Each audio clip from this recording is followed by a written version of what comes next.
ನಮಸ್ತೆ, ವನಶ್ರೀ ಚಾನಲ್ಗೆ ಸ್ವಾಗತ. ಹೊಸ ವಿಡಿಯೋ ತಂದಾಯಿತು. ಬನ್ನಿ ಇವತ್ತು ಶ್ರೀಗಂಧದ ಗುಡಿ ಸೀರಿಯಲ್ಲು ಹೇಗೆ ಮೂವ್ ಆಗುತ್ತೆ, ಏನು ಸ್ಟೋರಿ ನೋಡೋಣ. ಅದಕ್ಕಿಂತ ಮುಂಚೆ ನನ್ನ ವಿಡಿಯೋಕ್ಕೆ ಸಬ್ಸ್ಕ್ರೈಬ್ ಮಾಡಿಲ್ಲ ಅಂದರೆ ದಯವಿಟ್ಟು ಸಬ್ಸ್ಕ್ರೈಬ್ ಮಾಡ್ಕೊಳ್ಳಿ, ಹಾಗೆ ಒಂದು ಲೈಕ್ ಕೊಡಿ. ಮಾಯಿ ಅಮ್ಮ ಸಿಕ್ಕಿದ್ದಾರೆ. ಐಶ್ವರ್ಯ ಕರ್ಕೊಬಂದಿದ್ದಾಳೆ. ಅವರು ರಾಜಸ್ಥಾನ ಅಂತೆ, ಇಲ್ಲಿ ಬಂದಿದ್ದಾರೆ ಅಂತ ಹೇಳ್ಬಿಟ್ಟು ಒಂದು ಸ್ಟೋರಿ. ಅಲ್ಲಿ 2-3 ದಿನ ನೋಡಿರ್ತಾಳೆ ರೋಡಲ್ಲಿ ಆ ಅಮ್ಮ ನಡ್ಕೊಂಡು ಹೋಗೋದನ್ನು. ನಿನ್ನೆ ಡೈರೆಕ್ಟಾಗಿ ಹೋಗಿ ಮಾತಾಡಿಸಿ ಕರ್ಕೊಂಡು ಬಂದಿದ್ದಾಳೆ. ಮಾಯಿ ಅಮ್ಮ ಅಂತೆ. ಇದನ್ನು ಹರಿಗೆ ಹೇಳ್ತಾಳೆ, ಹಿಂಗೆ ಮಾಯಿ ಅಮ್ಮ ಅಂತೆ ಅಂತ ಹೇಳ್ಬಿಟ್ಟು. ಸರಿ, ಕರ್ಕೊಬಂದು ಮನೆಗಾಯಿತು, ಎಲ್ಲರಿಗೂ ಪರಿಚಯ ಮಾಡಿಕೊಟ್ಟಿದ್ದಾಯಿತು, ಎಲ್ಲ ಆಯಿತು. ಮಾಯಿ ಅಮ್ಮನೇ ಅಡುಗೆ ಮಾಡ್ತಾಯಿರ್ತಾಳೆ. ಮಾಯಿನೂ ಜೊತೆ ಸೇರಿಕೊಂಡು, ಅಪರೂಪದಂಗೆ ಸಿಕ್ಕಿದ ಅಮ್ಮ ಅಲ್ವಾ, ಅವನಿಗೂ ಪ್ರೀತಿ ಜಾಸ್ತಿ ಆಗಿಬಿಟ್ಟಿದೆ. ಎಲ್ಲ ಸೇರಿಕೊಂಡು ಅಡುಗೆ ಮಾಡ್ಕೊಂಡು ಮಾತಾಡ್ಕೊಂಡು ಕೂತಿರ್ತಾರೆ. ಇವನು ನಟರಾಜ ಬಂದಿರಲ್ಲ, ಅವರಪ್ಪ ಬಂದಿರಲ್ಲ, ಇವರೇ ಮಾತಾಡ್ತಿರ್ತಾರೆ. ಇವನು ಹರಿ ಅಂತಿರ್ತಾನೆ, ಆ ಮನುಷ್ಯ ಎಲ್ಲೋದ್ನಪ್ಪ, ಆ ಹೆಂಡ್ತಿ ಬಂದ್ರೂ ಇನ್ನೂ ಬರೋಂಗಿಲ್ಲಲ್ಲ, ಎಲ್ಲೋ ಹೊರಟೋದ ಅವನು ಅಂತ ಅವನು ಮಾತಾಡ್ತಾನೆ. ಕಂಟಿನ್ಯೂ ಹಂಗೆ ಅಂತಿರ್ತಾನೆ, ಎಲ್ಲೋದ ಮನುಷ್ಯ ಅಂತೇಳಿ. ಹೀಗೆ ಮಾತಾಡ್ತಲೇ ಇರ್ತಾರೆ. ಆಮೇಲೆ ಅಷ್ಟೊತ್ತಿಗೆ ಮುತ್ತು ಹೇಳ್ತಾನೆ, ಅಪ್ಪ ಎಲ್ಲೋದ್ರು, ಇಷ್ಟೊತ್ತು ಬರಲಿವಲ್ಲ ಅಂತೇಳಿ ಅವನು ಹೇಳ್ತಾನೆ. ಹೀಗೆ ಎಲ್ಲರೂ ಮಾತಾಡ್ತಾ ಇರ್ತಾರೆ. ಇವರಿಬ್ಬರು ಮನೇಲಿ ಅಡುಗೆ ಮಾಡ್ಕೊಂಡು ನೋಡ್ತಾ ಇರ್ತಾರೆ, ಅಮ್ಮ ಮಗ ಇಬ್ಬರೂ. ಆಮೇಲೆ ಅಷ್ಟೊತ್ತಿಗೆ ನೋಡಿಕೊಂಡು ಕಾಫಿನೋ ಅಥವಾ ಏನೋ ಒಂದು ಅಡುಗೆನೋ ಏನೋ ಒಂದು ಮಾಡ್ತಾಯಿರ್ತಾರೆ ಇಬ್ಬರೂ. ಅಷ್ಟೊತ್ತಿಗೆ ನಟರಾಜ ಎಂಟ್ರಿ ಕೊಡ್ತಾನೆ.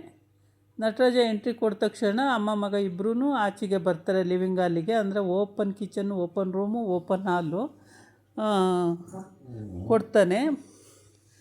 ಕೊಟ್ಟ ತಕ್ಷಣವೇ, ಎಲ್ಲೋಗಿದೆಯೋ ಇಷ್ಟೊತ್ತರೆಗೂ, ನೆನ್ನೆನೇ ತಾನೇ ನಿನ್ನ ಹೆಂಡ್ತಿ ಬಂದವ್ರೆ, ಹೆಂಡ್ತಿ ಬಂದ ಮೇಲನಾರು ಬೇಗ ಬರ್ಬೇಕು ತಾನೆ, ಎಲ್ಲೋಗಿದ್ದೆ ನೀನು ಅಂತ ಹರಿ ಹಂಗಂತಾನೆ. ಕಂಟಿನ್ಯೂ ಹಂಗೆ ಅಂತಾನೆ. ಅಲ್ಲಿ ಮುತ್ತು ಮಾತ್ರ, ಎಲ್ಲೋಗಿದ್ದಪ್ಪ, ನಿನ್ನೆಯಿಂದ ಬಂದೇ ಇಲ್ವಲ್ಲಪ್ಪ, ಎಲ್ಲೋಗಿದ್ದಪ್ಪ ಅಂತಾನೆ. ಆಮೇಲೆ, ನಂಗೆ ಬರೋಕ್ಕೆ ಇಷ್ಟ ಇರಲಿಲ್ಲ, ಬರಲಿಲ್ಲ, ಏನೀಗ ಅಂತಾನೆ. ಬರೋಕ್ಕೆ ಇಷ್ಟ ಇರಲಿಲ್ಲ ಅಲ್ಲ, ನಿನ್ನ ಹೆಂಡ್ತಿ ಬಂದಿಲ್ವಾ ಇಲ್ಲಿ? ಯಾವ ಹೆಂಡ್ತಿ? ನಂಬೇಡ ಅವಳನ್ನ, ನಂಬೇಡ ಅಂತ ಹೇಳ್ತಾಯಿದ್ದೀನಿ, ಯಾರೂ ನಂಬೇಡಿ ಅವಳನ್ನ, ಅವಳು ಮನೆ ಹಾಳಿ, ನಂಬೇಡಿ ಅಂತ ಹೇಳ್ತಾನೆ ಇರ್ತಾನೆ. ನಮ್ಮಮ್ಮ ಅಪರೂಪದಂಗೆ ಸಿಕ್ಕಿದ್ದಾರೆ, ನಂಬೇಡಿ ಅಂತ ಹೇಳ್ತಾನೆ ವಯ್ಯ ಅಂತ ಮಾಯಿ ಜೋರು ಮಾಡ್ತಾನೆ. ನೋಡೋ ಮಾಯಿ, ನಿಂಗೂ ಗೊತ್ತಿಲ್ಲ ನಿಮ್ಮಮ್ಮ ಎಂಥ ಕಿರಾತಕಿ ಅಂತೇಳಿ, ನಂಬೇಡಿ ಅವಳನ್ನ, ನಂಬೇಡಿ ಅಂತ ಹೇಳ್ತಾನೆ. ಹಂಗಂತಾನೆ ಹೇಳ್ತಾನೆ ಇರ್ತಾನೆ. ಏನು ವಿಷಯ ಅಂತಲೂ ಬಾಯ್ಬಿಟ್ಟು ಹೇಳಲ್ಲ. ಹೀಗೆ ಹೇಳಿ ಹೇಳಿ ಹೇಳಿ ನನ್ನನ್ನು ಅತ್ಲಾಗಿ ದೂರ ಮಾಡಿಕೊಂಡು, ನಾನು ಎಲ್ಲೋ ಕಷ್ಟಪಟ್ಕೊಂಡು ಜೀವನ ಮಾಡಿದ್ದಾಗೋಯ್ತು. ಈ ಅಪ್ಪ ಉದ್ದಕ್ಕೂ ಇದರಲ್ಲೇ ಬಂದ, ಇವನಿಂದನೇ ನಾನು ಇಷ್ಟೊಂದು ಫಜೀತಿ ಹತ್ತಕ್ಕೆ ಕಾರಣ ಅಂತೇಳಿ ಮಾಯಿ ಅಮ್ಮ ಹೇಳ್ತಾಳೆ. ಹೇಳಿದಾಗ ಮಾಯಿಗೆ ಭಾಳ ಒಂಥರ ಅಪ್ಪ ಅಮ್ಮ ಒಟ್ಟಿಗೆ ಇರಬೇಕು ಅನ್ನೋದು ಅವನ ಆಸೆ ಆಗಿರುತ್ತೆ. ಆದರೆ ನಟರಾಜ ಬೈತಾ ಇರ್ತಾನ, ಅವರಮ್ಮ ಹೀಗೇನೆ ನೋಡು, ಯಾವಾಗಲೂ ಹೀಗೆ, ಒಂದು ಸಲನೂ ನೆಟ್ಟಿಗೆ ಹೆಂಡ್ತಿ ಅಂತ ಇದು ಮಾಡಲಿಲ್ಲ, ಹಂಗೆ ಹಿಂಗೆ ಅಂತ ಬೈತಾ ಇರ್ತಾಳೆ. ಆಮೇಲೆ ಮುತ್ತು ಹೇಳ್ತಾನೆ, ಆಯಿತು ಸುಮ್ಮನಿರಿ, ಯಾರು ಮಾತಾಡಬೇಡಿ ಅಂತ ಹೇಳ್ತಾನೆ. ಅಂತ ಹೇಳಿಬಿಟ್ಟು ಅವನು ಸಮಾಧಾನ ಮಾಡೋಕ್ಕೆ ಪ್ರಯತ್ನ ಪಡ್ತಾ ಇರ್ತಾನೆ. ಆಗ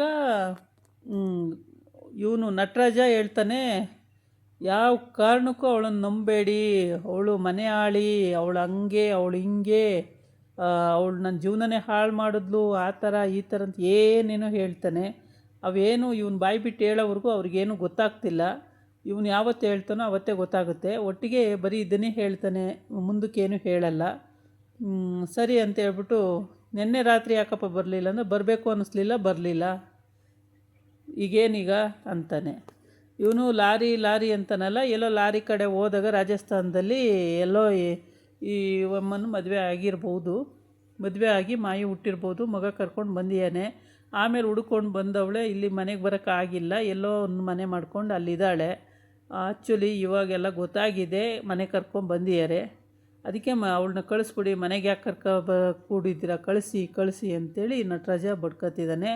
ಅದು ಎಷ್ಟು ಮಟ್ಟಿಗೆ ನ್ಯಾಯನೋ ಒಂದು ಗೊತ್ತಿಲ್ಲ, ಕಳಿಸ್ಬೇಕಂತೆ. ಇವನು ಹೆಂಡ್ತಿನೋ ಅಥವಾ ಯಾರೋ ಬೇರೆಯವರೋ ಏನು ಕತೆ ಅದು ಗೊತ್ತಿಲ್ಲ. ಅವಳು ನೋಡಿದ್ರೆ ನನ್ನ ಗಂಡನೇ ಅಂತ ಹೇಳ್ತಾಳೆ. ಅದೆಷ್ಟು ಮಟ್ಟಿಗೆ ನ್ಯಾಯ ಇದೆಯೋ ಏನೋ.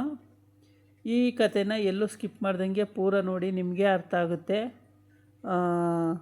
ನಾಳೆ ಇನ್ನೇನು ಸ್ಟೋರಿ ಬರುತ್ತೆ ಅನ್ನೋದು ಮುಂಚಿತವಾಗಿಯೇ ಗೊತ್ತಾಗುತ್ತೆ. ಇದಾಗಿತ್ತು ಇವತ್ತಿನ ವಿಡಿಯೋ. ನಾಳೆ ಇನ್ನೊಂದು ವಿಡಿಯೋ ಜೊತೆ ಬರ್ತೀನಿ. ನಮಸ್ಕಾರ.